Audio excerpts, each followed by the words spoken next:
Então, é a parte física da constituição do homem, tá? O corpo. Lembrando que nós vimos que o corpo é a parte da matéria, né? Que envolve e serve de casa, de tabernáculo, de templo para o espírito e para a alma. Nós rejeitamos essa ideia do corpo ser a prisão da alma. E o corpo é importante, pois Deus o ressuscitará no final, como diz em 1 Coríntios 15, do 12 até o 15. Tá certo? E aí nós vamos passar agora para o homem interior, certo? Nós vamos ver que o homem interior ele é dividido em duas partes, alma e espírito. Vamos começar aqui. Praticamente, página 21 ainda, Calil? Agora voltou um pouquinho, 19, né? É 19? Página 19. O homem interior, pessoal, praticamente tudo que a Bíblia diz a respeito da alma, fala também do espírito. Pois ambos deixam o corpo por ocasião da morte e sobrevivem a ela. Pessoal, nós vamos daqui a pouco ver que esse negócio de que morreu, acabou, morreu, esqueceu de tudo, morreu, não sabe mais nada, não procede, tá certo? Porque é que Deus é o Deus de Abraão, de Isaac e de Jacó? Além, o texto ele vai dizer o contrário do que eu estou dizendo, que ele vai dizer que Deus é Deus dos vivos e não Deus dos mortos. Mas quer dizer, pessoal, que nós a nossa essência, a nossa personalidade, pronto, a palavra é essa, a nossa personalidade, ela vai continuar após morte. Não a personalidade dessa questão de ser caído, de pecado, não. Mas eu vou lembrar aquela passagem lá do rico e de Lázaro, que ele lembrava que os profetas anunciavam a redenção, a possibilidade de perdão, e que os seus irmãos não ouviam. Isso dá a entender de que aquela alma ali, ela lembra do que se passou. Agora, qual é a impossibilidade? É ela ter influência, vamos dizer assim, no reino dos vivos, na terra, né? Morreu, mas ela sabe dos seus erros, ela tem consciência se ela aceitou ou não ao Cristo, certo? Às vezes o ser humano é tido como corpo e alma, e outras vezes como corpo e espírito. Por que é que a sua apostila, por que é que o seu material, ele faz esse comentário aí aqui? Vamos lá, pessoal, por favor. Quem não fez a prova de hermenêutica, por favor, se dirija ali ao quarto do sofrimento, certo? Que o seu corpo físico agora, sua alma, irá sofrer.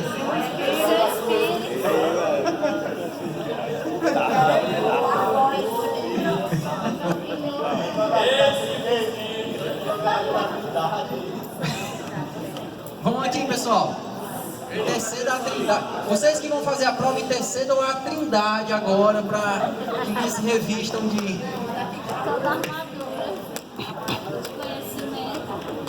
Vamos, pessoal, vamos aqui. Ó, segundo comentário aqui que a apostila faz. Às vezes o ser humano é tido como corpo e alma, e outras vezes como corpo e espírito. Nós vamos ler alguns textos da Bíblia que ele vai chamar muitas vezes a nossa essência invisível de alma, outras vezes de espírito, tá certo?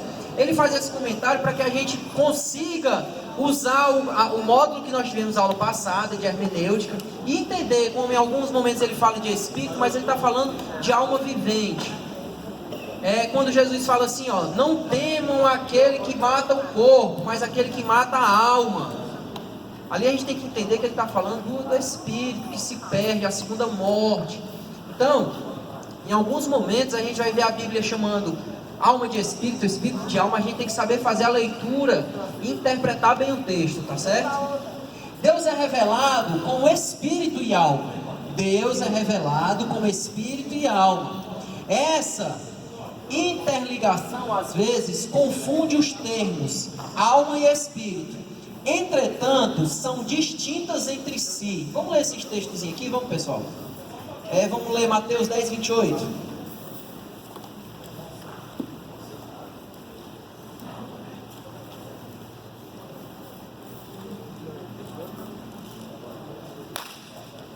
Nós vamos ler Mateus 10, 28 e também vamos ler Atos 7, 59, tá certo?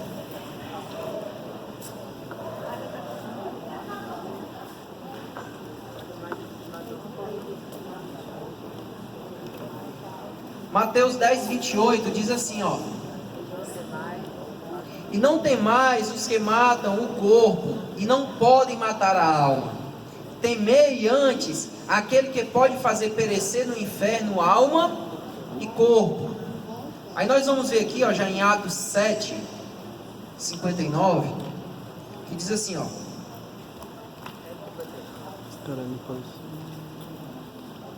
e apedrejavam Estevão, que invocavam, dizia, Jesus, deixa eu ler de novo. E apedrejavam a Estevão, que em invocação dizia: Senhor Jesus, recebe o meu espírito. O que é que eu estou querendo ler esses dois textos? Que em alguns momentos a Bíblia vai tratar com uma parte que não é corpórea do homem, como alma, e outras partes como espírito, certo? Em outros momentos, principalmente no Antigo Testamento, ele vai chamar, acho que em Eclesiastes, ele vai falar sobre o espírito do homem. Ele vai falar como um fôlego de vida, certo? Então a gente tem que saber fazer bem essa hermenêutica para que a gente não faça confusão, porque podem parecer, mas elas são distintas entre si.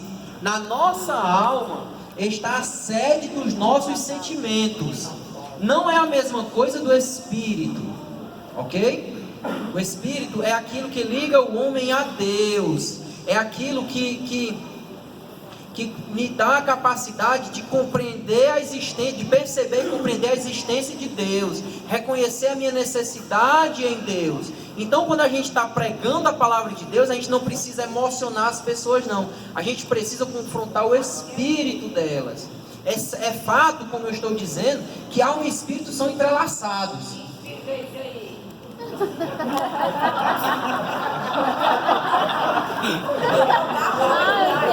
É fato, pessoal. Eu entendi agora. É fato, pessoal.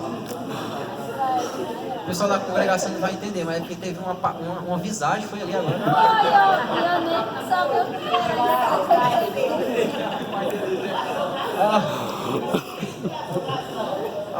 Vamos aqui, pessoal.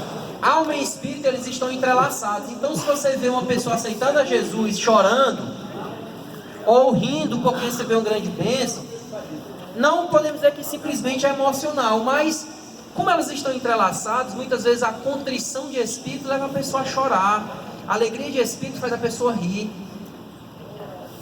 A sede das nossas emoções estão entrelaçadas, é indivisível, não tem como saber onde começa o espírito e termina a alma, ou vice-versa, tá certo? Então eu li esses dois textos para que a gente tenha um cuidado de perceber o que está sendo escrito, se tratando de alma ou de espírito vivente. Seguindo, ainda do homem interior, o Espírito Santo opera por meio do espírito humano.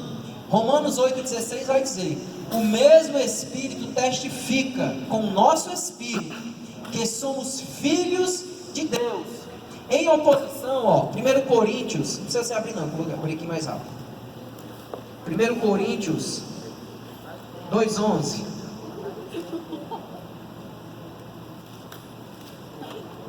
1 Coríntios 2,11 diz assim: porque qual dos homens sabe as coisas do homem, senão o espírito do homem que nele está? Assim também ninguém sabe as coisas de Deus, senão o Espírito de Deus. O que eu quero dizer é que emoção é uma coisa, é algo. Espírito é outra. O Espírito é o que me faz entender Deus, reconhecer Deus. Romanos, Paulo vai dizer que o Espírito de Deus testifica com o meu espírito, com o Espírito que está no homem. O Espírito de Deus não testifica com minha alma, com minhas emoções, ele testifica com o Espírito Santo que está em mim. Já em 1 Coríntios 2,11, Paulo ele já está perguntando que o homem natural, ele entende das coisas do homem. Eu vou entender das coisas dessa terra, o meu homem natural vai entender das coisas dessa terra. Mas, se eu não tenho o Espírito de Deus, eu não posso entender as coisas do Espírito. Por isso isso que são duas coisas distintas.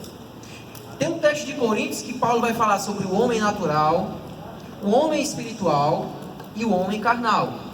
Ele vai falar sobre o homem natural, crentes espirituais e crentes espirituais. Crentes carnais, melhor dizendo. O homem natural é aquele homem que não tem o Espírito de Deus. Por quê? Porque ainda não aceitou a Jesus, ainda não entendeu que Deus é o Redentor.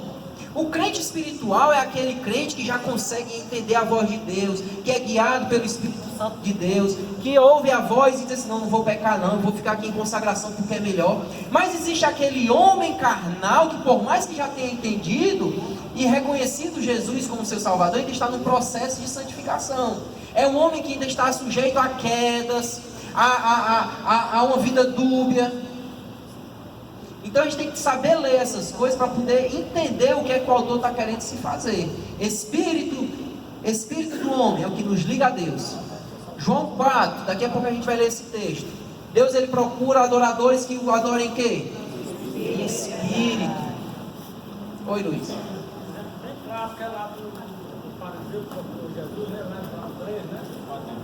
Nicodemos.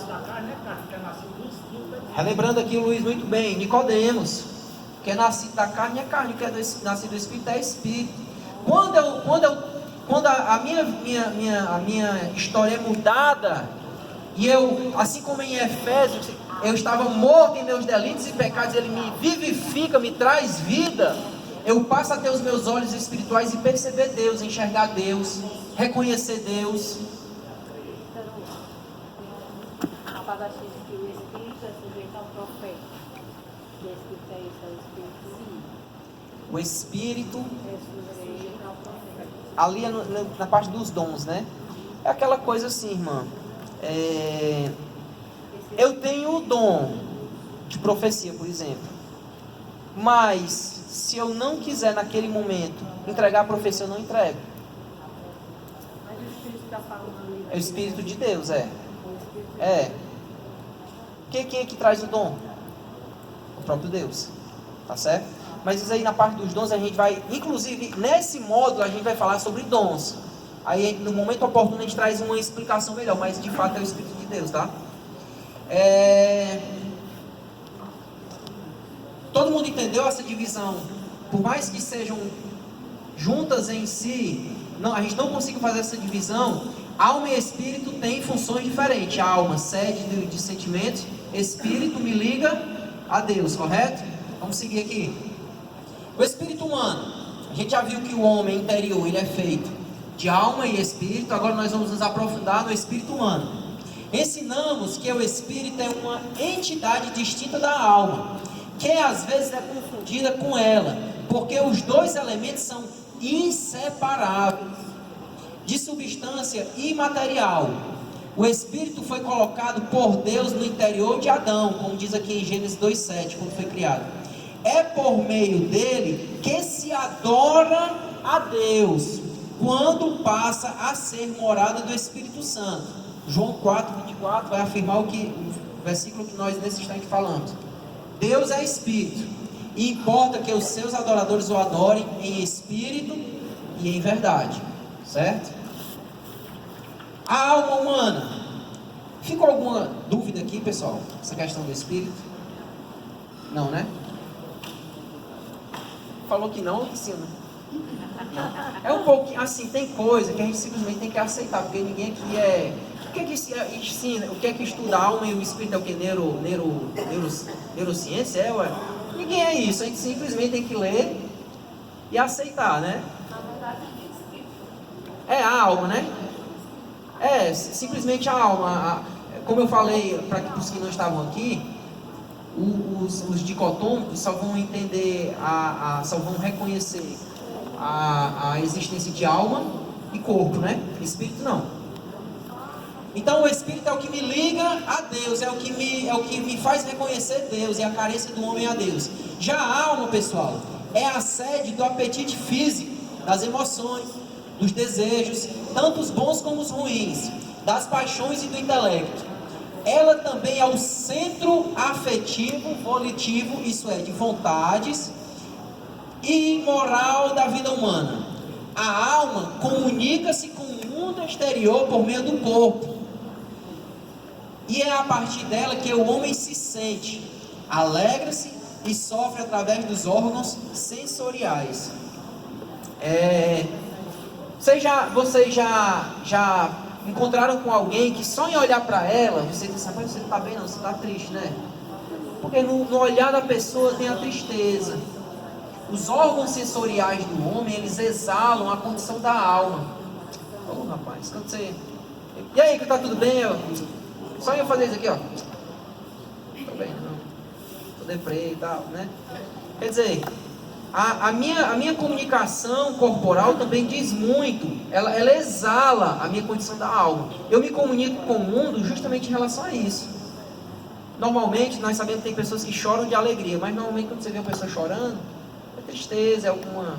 Então, a alma se comunica com o mundo exterior através desses órgãos sensoriais. Vamos aqui. A alma humana. Originalmente, a alma veio a existir em resultado do sopro natural de Deus. Deus vem lá, enjeita esses dois, pega o Adão, o barro, modela o bonequinho, tá lá Adão feito, sem vida, inanimado, não tinha ânimo nenhum, simplesmente parado, paralisado. Deus vem e sopra o fôlego de vida. A alma e espírito são soprados aí. Agora um detalhe, veja isso aqui, ó. Podemos descrevê-la como espiritual e vivente porque opera no meio do corpo. No entanto, não podemos crer que a alma seja parte de Deus, porque a alma peca. A alma do homem ela é enganosa. A alma do homem muitas vezes deseja o que não deve desejar. Nós podemos dizer que a alma ela é um dom da obra de Deus. Quando Deus sopra a vida no homem, sopra o seu espírito, junto vai um dom, uma bênção, vamos dizer assim, que é o quê? O ânimo de vida, os sentimentos, certo? Mas a gente não pode dizer que essa alma ela é divina. Por quê? Porque a alma, ela muitas vezes nos faz desejar algo que não vem de Deus. Oi, irmão. Mas no caso aí, o ser humano só começou a pecar depois da queda? Mas junto com a alma, onde é que estão os sentimentos do homem? Na alma. A concupiscência está onde? Na alma. Certo? De fato, o homem começou a pecar. Na verdade, o pecado original, né? Ele, vamos dizer assim, que ele é descendente dessa possibilidade que está armazenada na alma. Nós vimos aqui atrás, ó, que na alma está a volição do homem. Isso é as suas vontades, não é nem vontades, é o seu, as suas escolhas, o seu arbítrio, a escolha de ir para a direita ou para a esquerda, fazer ou não fazer, aceito ou não aceito, da alma.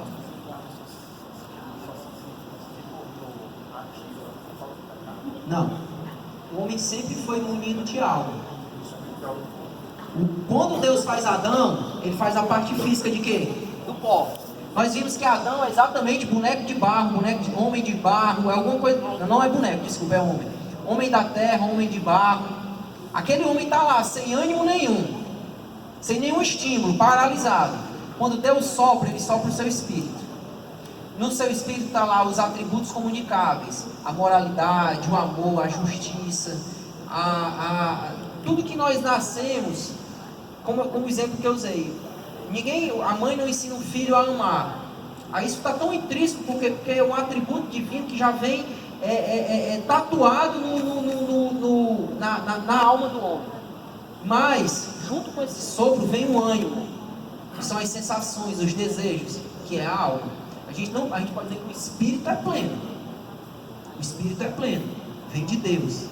Mas a alma é um dom. É algo que parte de Deus, mas não é divino. Vou ouvir um de cada vez.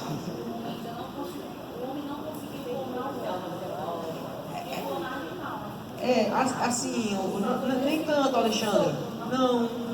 Não, porque quando eu estava lendo sobre isso aqui, existem dois pontos de vista que acreditam, primeiro, que quando Deus cria Adão, ele coloca dentro de Adão, a possibilidade, a capacidade, vamos dizer assim, de reproduzir esse primeiro sopro, que são nos genes. O homem produz esse espermatozoide, a mulher o óvulo. Ali na junção desses genes está a capacidade de criar vida. É uma capacidade que Deus deu ao homem. Já existem outros teólogos que acreditam que em cada serzinho que é feita a concepção, é como se Deus estivesse soprando ali. Mas são dois pontos de vista. Mas aí tem mistério, minha irmã, que Deus ainda não revelou. Ô irmão, não é aquele versículo, não, tudo que tem espírito louve ao Senhor, Tudo que tem fôlego, né? Tudo que tem fôlego. Aí é o fôlego de vida, é a alma. O animal, ele louva a Deus, mas no seu instinto. A criação louva a Deus no seu instinto. Você está entendendo? Existe uma diferença. E aí pronto, o Lucas bateu numa tecla aí, ó, que é para você entender alma e espírito. O homem, ele louva a Deus pelo seu intelecto, pela sua capacidade de entender quem é Deus. O animal, ele louva a Deus pela o seu instinto animal. A criação louva a Deus de que forma? A alma, é o instinto dele. Porque aqui o homem também é coroado de honra e glória. Existe um passarinho chamado João de Barro. O que é que o João de Barro faz? Uma casinha. Isso é o instinto de sobrevivência. Ele sabe que dentro daquela casinha ele vai se proteger do fogo, do frio, das chuvas, dos inimigos. O homem tem o instinto de sobrevivência, mas tem o intelecto de aperfeiçoá-la. Olha o tamanho desse prédio aqui que a gente consegue fazer.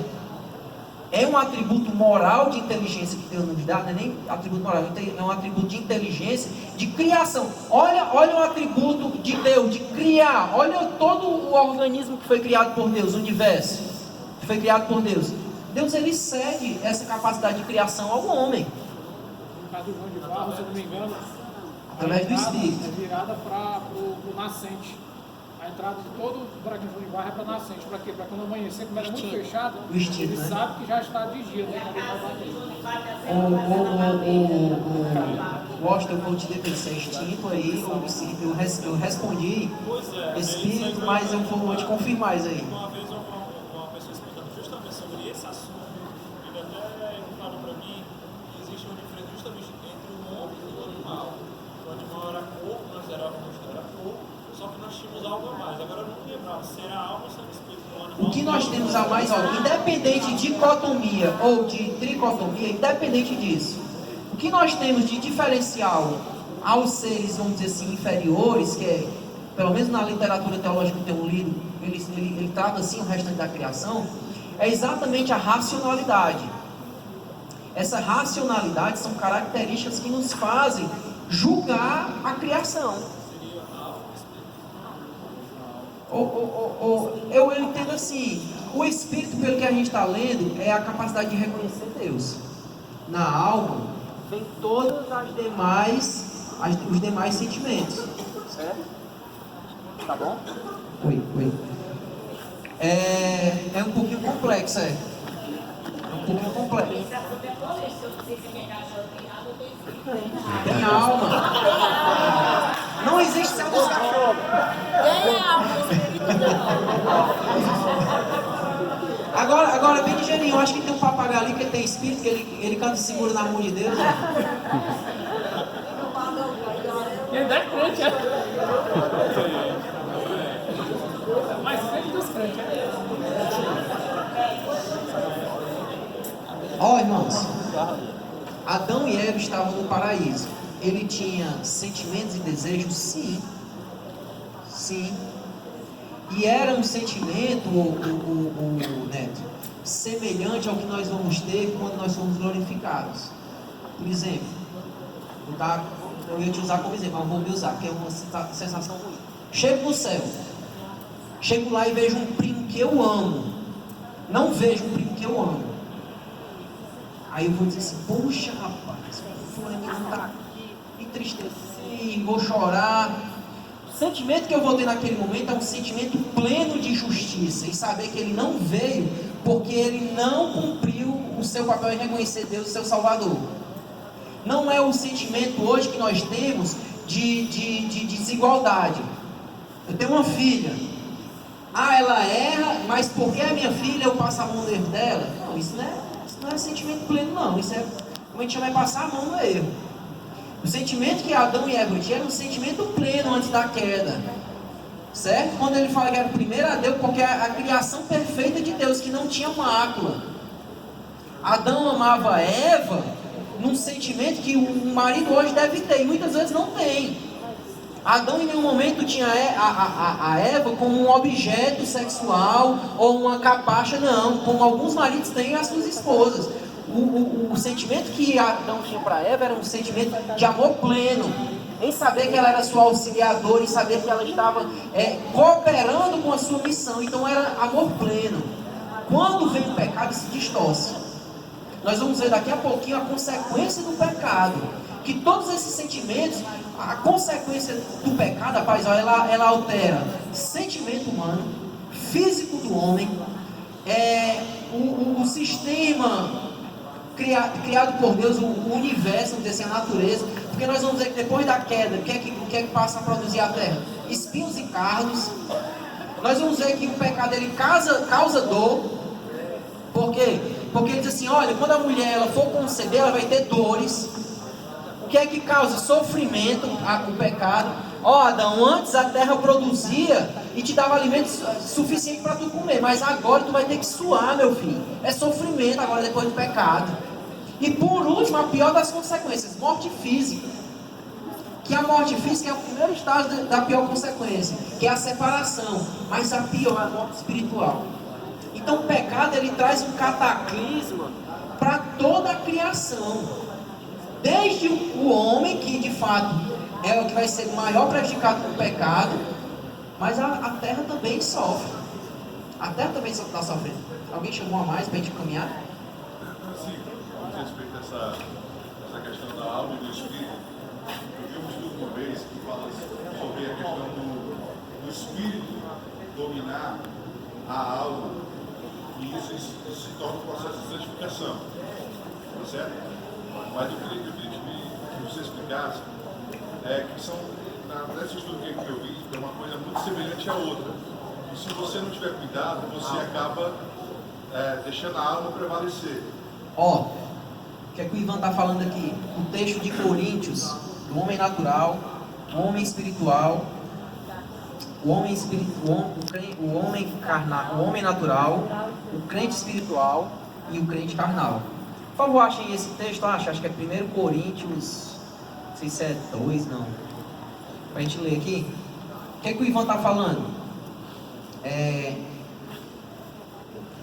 Ícaro, o espírito pode dirigir minha vida, a alma pode dirigir minha vida, os dois dirigem minha vida. Como é que acontece? O espírito pode dirigir sua vida e a alma pode dirigir sua vida. O que vai prevalecer é a quem você tem alimentado, os dois leãozinhos lá, que a gente tanto fala nas pregações. Se eu permito que as minhas vontades, os meus desejos, os meus sentimentos tenham primazia, sejam superiores ao Espírito de Deus que habita em mim, quem vai me dirigir? Quem vai me dirigir é a minha alma falha. São os meus sentimentos falhos. Mas a partir do momento que eu começo a me santificar, e daqui a pouco a gente vai entrar nisso daí, no processo, que nós vamos ver que a salvação, pessoal, ela se divide em processos, em atos. Existe o ato em que eu sou justificado, existe o ato que eu sou salvo, mas existe o processo da santificação, onde eu vou o quê? Permitir que o Espírito de Deus dirija e que ele venha sobrepujar, venha estar dirigindo as minhas emoções. Então o que o Ivan está colocando é interessante, que a gente vai falar mais na frente, mas já que ele já trouxe, é muito legal. Por quê? Porque o que o crente deve almejar é que o Espírito de Deus me dirija, e não que as minhas emoções. Pessoal, eu não sei se é Provérbios ou Eclesiastes que vai dizer que o coração do homem é o quê? Enganoso. É enganoso. E a gente vai ver que o coração, nas literaturas, por que é que a Bíblia fala de coração? Porque o homem desde sempre entendeu que o coração ele é o centro das emoções. O coração sempre... Rapaz, qual é o centro da máquina? Rapaz, qual é o coração da máquina? Você está querendo dizer o quê? Que é aquele centro ali onde opera tudo.